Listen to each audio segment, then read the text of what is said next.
Hello everyone, welcome back to the channel. Today I'll be reacting to 5 reasons why you shouldn't mess with the USA. Guys, I'm going on a world exploration and I would like you to join me on this journey by subscribing to the channel and smashing the like button. I'll really appreciate it. Now let's get into the video.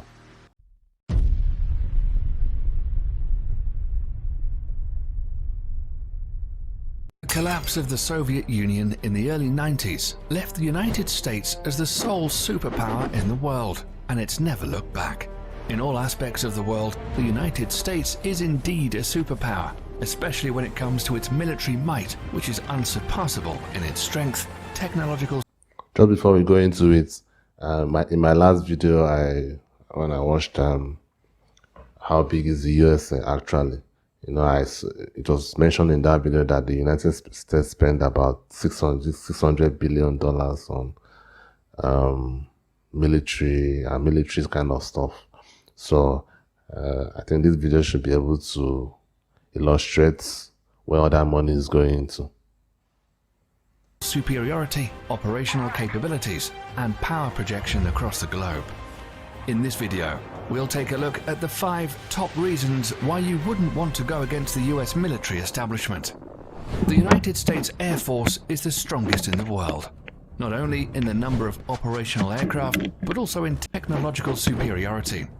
The country currently operates a total of over 15,000 military aircraft, combining all the branches of the military service, including the US Navy, US Army, Coast Guard, and the US Marines. As of 2017, the US Air Force alone has a fleet of over 5,300 aircraft, 406 intercontinental ballistic missiles, and 170 military satellites, greater than any other country in the world. The USA has the largest number of stealth aircraft designed to be silent killers and untrackable by the radar defense systems of most countries in the world. Some of these stealth aircraft include air superiority fighters, such as the F-22 Raptor and the F-35 Joint Strike Fighter, heavy bombers, such as the B-2 Spirit. In fact, the United States pioneered this technology in the 1980s with the introduction of the F-117 Nighthawk stealth attack aircraft. Stealth aircraft are designed to avoid detection using a variety of technologies that reduce radar reflection from ground, sea, or air-based radar antennas, thereby reducing its radar cross-section, or RCS. This revolutionary technology allows a 5th-generation aircraft, such as the F-22 Raptor, with a max takeoff weight of 83,500 pounds, to have a radar cross-section of just 0.0001 meters squared, about the size of a bumblebee. What's more insane is that the massive B-2 bomber also has the same radar cross-section as the F-22 Raptor. Thus, it becomes extremely difficult to track stealth aircraft. Even if the enemy spots them on their radar scopes, it's a whole other story to successfully track them and register a missile kill. The whole idea behind this technology is to break the chain in which a conventional surface-to-air missile defense system works. It's the same reason countries like China and Russia are also hard at developing their own stealth fighter, the Chengdu J-20 and the Sukhoi Su-57, respectively. These aircraft will allow the US Air Force to assert its air superiority over any battlefield of the future, and we all know that control of these skies is the biggest decider in any war. The next reason why any country going to war... I used to feel that control of the sea is more crucial than control of the sky. Or is it like, okay, maybe that was in the past, maybe now the Air Force is more crucial than the Navy. But I know in the olden days, if you own the sea, you own everywhere. Like, you control the whole thing. But I guess maybe now is the Air Force. War with the US military should think twice is because of the strength of the US Navy and its dominance over the world's ocean, especially the Navy's supercarriers. Okay, like I said, the US Navy currently operates 11 nuclear-powered Nimitz-class supercarriers, which is the largest aircraft carrier fleet in the world. The only Navy that can come close in terms of technological advancement is probably the Royal Navy of the United Kingdom, but they only have 2 operational carriers. Yeah, the UK. I mean, I think that was how the British Empire was able to control the whole world at some point. they've always been known as a country that had great navy, and that was the reason why a small island like that was able to conquer most of the world. The Nimitz class of carriers has a displacement of over 100,000 tons and can carry a complement of up to 70 aircraft. Wow. They're literally a floating small town in the ocean with its own airport. The Nimitz class carriers in themselves are extremely potent offensive weapons, but the way they operate most of the times when I see things like this, it's just so remarkable how human beings have advanced so well. So like, I know I'm just saying all these things. It just sounds funny because humans have gone to space, which is supposed to be more remarkable than this, obviously. But seeing ships, warships that are, like I said, as big as a town with an airport, I mean, it's crazy. When you consider it like that, it's crazy. Seriously. What is called the carrier strike groups makes these ships even more deadly. A carrier seldom deploys alone. There are always a fleet of surface and underwater assets surrounding them and forming a strike group. These include guided missile cruisers, a destroyer squadron, attack submarines, and other support vessels. Together, they project the power of the carrier and at the center of the group forward towards the enemy. While the carrier is carrying out its offensive role with the use of its air wing, the other ships are responsible to protect its flanks against any enemy attack. This combination of offensive and defensive strategy makes the US carrier strike group almost impenetrable. The United States Navy maintains 9 such carrier strike groups, 8 of which are based in the United States and 1 that's forward deployed to Japan. For over 50 years, this has been the principal element of US power protection, and the Nimitz class of supercarriers are at the center of it all.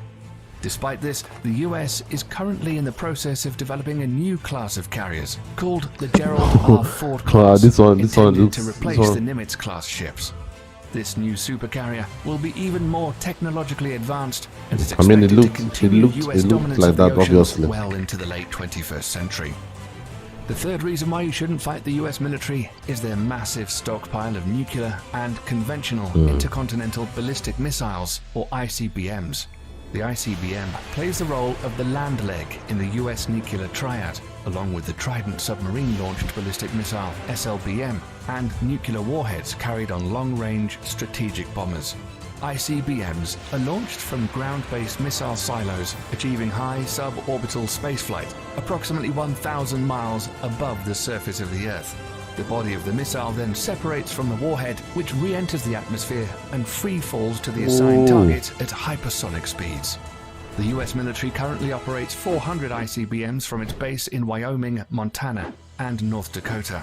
The LGM-30G Minuteman III is the only type of ICBM that is currently operational in the US.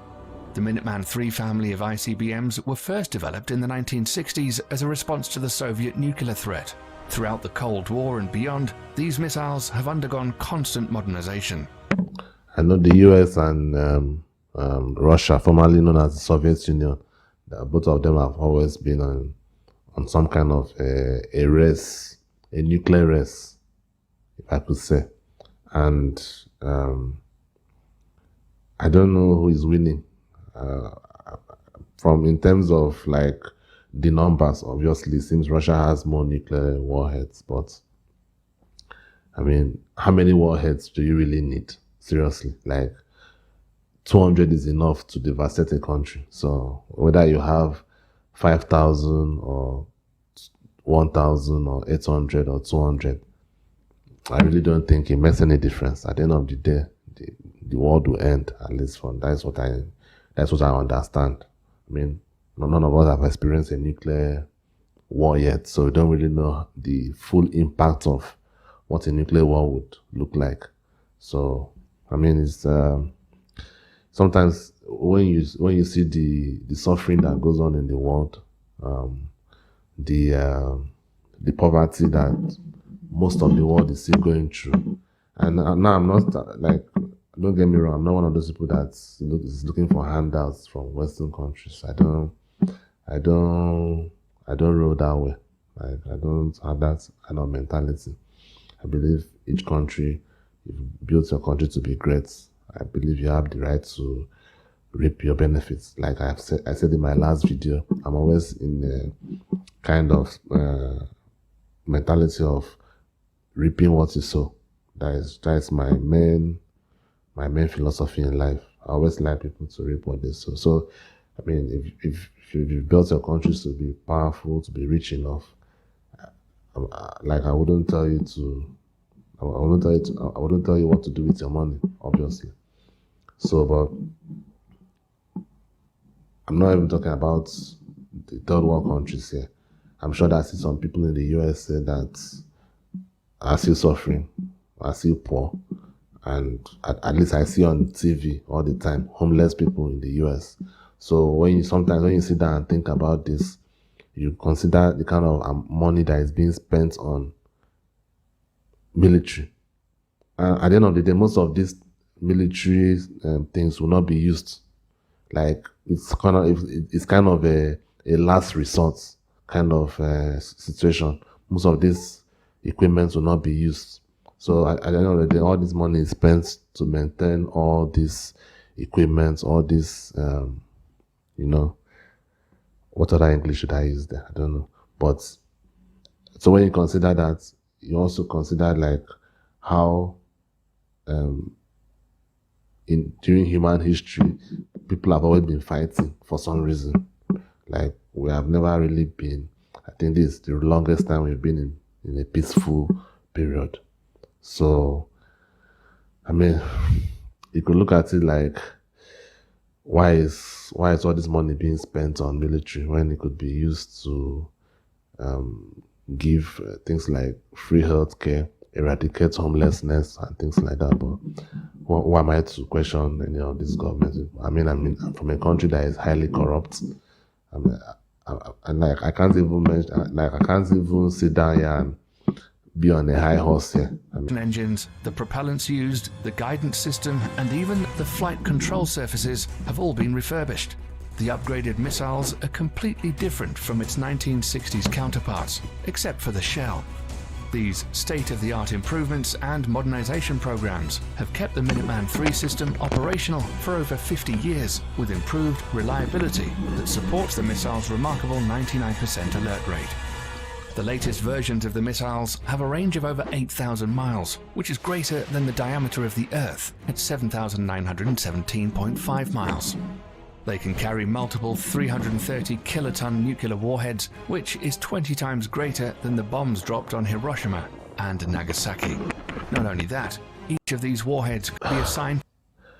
I mean, can you imagine that? Like 20 times more powerful than the ones that were dropped in Hiroshima. This is the kind of nuclear warheads that the United States have in their possession. And we all know the devastation that those Hiroshima bombs did to the Japanese people. It's crazy. To different targets independently. The technology is called Multiple Independently Targetable Re-Entry Vehicle, or MIRV, and was first developed for the Minuteman III family of missiles. So any country messing with the United States will have to deal with this awesome arsenal of firepower, which can be launched at a moment's notice. If it weren't the ICBMs or the stealth fighters raining fire down on you, it would be precision-guided munitions, or better known as smart bombs or PGMs instead. This is another big reason why not messing with the US military is a good idea. All branches of the US military use smart bombs in some forms or the other. These weapon systems are designed to be precise and hit a specific target with maximum efficiency. These bombs are so effective that during the First Gulf War, PGMs comprised only 9% of weapons fired, but accounted for 75% of all successful hits. Since then, for the US military at least, the days of normal artillery shells and unguided bombs are long gone. Nowadays, the military uses PGMs from air, ground, and sea. Precision-guided munitions come in various forms and use different kinds of technologies to achieve precise hits. A large majority of PGMs use the Global Positioning System, or GPS, of satellites to guide their trajectory to target. However, sometimes this becomes a problem, as GPS coverage is not always reliably available everywhere across the globe, or bad weather conditions can hinder operations. Thus, the Office of Naval Research, the Naval Surface Warfare Center, and the Army Research Laboratory have all coordinated to develop the first ever artillery-fired smart munition that will not use GPS guidance. The project is known as Moving Target Artillery Round, or MTAR for short. The MTAR shell can be guided onto stationary as well as moving targets in both land and sea, using a combination of guidance technology. The best part is that these shells can be fired from the existing M777A2 155mm towed howitzer and the M109A7 Paladin integrated management self-propelled 155mm Wow, this is just so crazy, artillery man. systems already in use by the US military. The shells will also feature an extended range of 40 to 60 miles using rocket boosters to propel them. Once finished, it will afford the US military another potent weapon system that outclasses others around the world. Lastly, the fifth and final reason why you shouldn't fight the US military is drones. We're all familiar with what an unmanned... I know, immediately I just saw that satellite, that image. I knew that it was supposed to be drones. I know the United States are... I don't know what I'm going to say yet, but I know that the United States will be number one in terms of drones. I won't be surprised about that. Aerial vehicle or drone is, and what it's supposed to do.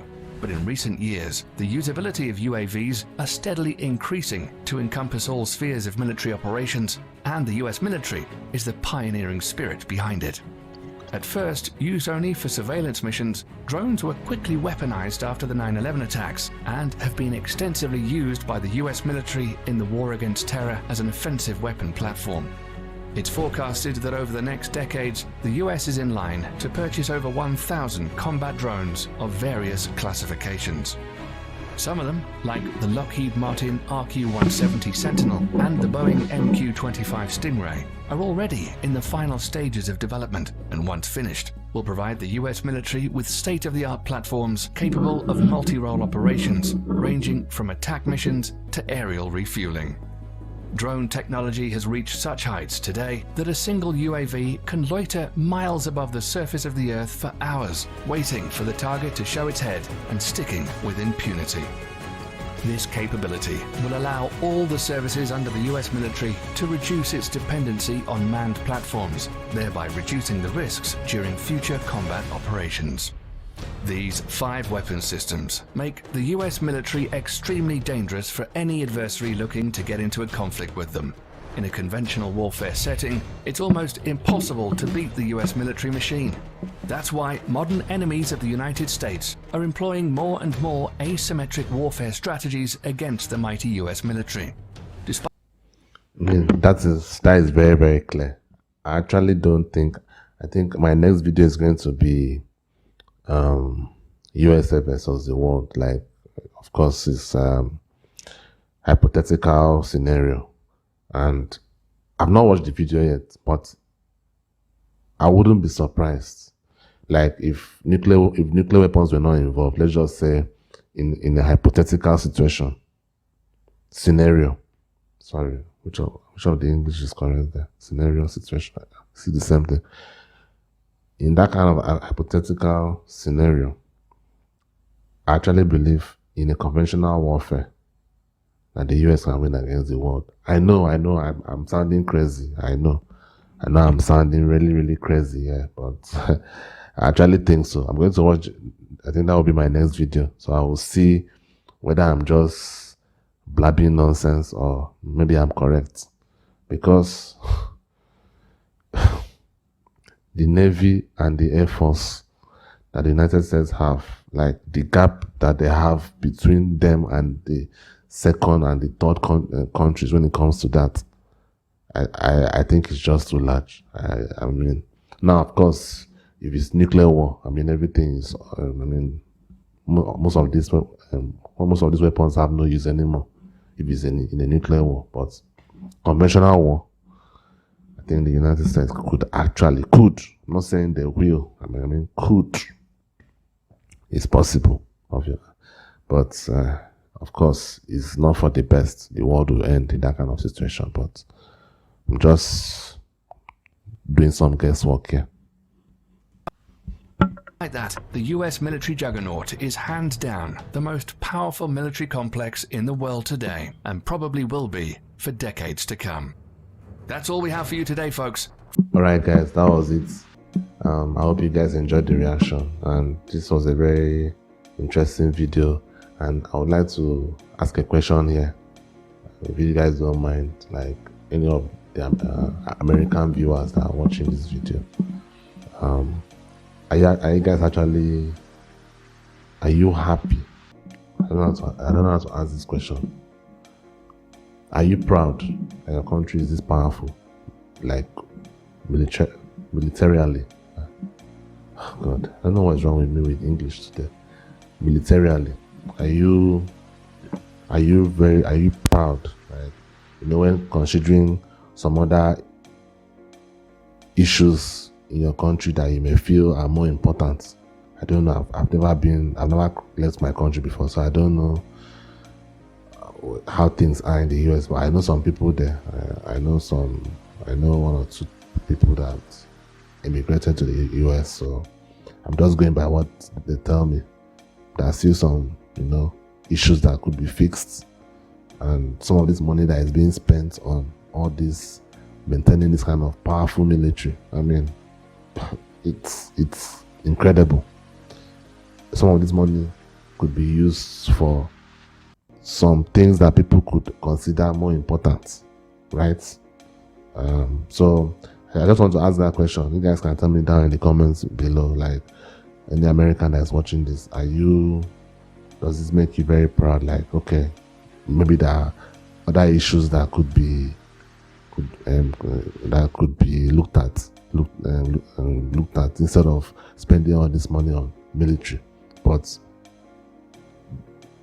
the fact that your country is this powerful, are you okay with, like, okay, maybe there are other things that this money could be used for, but I'm very proud that my country is this powerful and we are ready for any kind of situation, God forbid, anything that that will, because let's be real here, I'm not sure anyone wants it to ever reach a point where the US will have to use the full might of their military. Nobody wants that kind of situation. We all don't want that. Even someone like me in Nigeria, I don't want that. I don't know whether it could even affect us as well. So nobody wants that. So obviously this is just in case, just to build yourselves, almost like an insurance. So I just wanted to ask. I would like to know what you guys think. Is this something that you are very proud of? Like, yeah, I'm not saying that you don't care about other issues, but let's just say, like, you're okay with all this money being spent where you could think that it could be used for some more important things, Anyway, guys, I hope to see you guys on the next one. Like the video on your way out, and share this video if you loved my reaction, and I'll see you guys next time. Peace.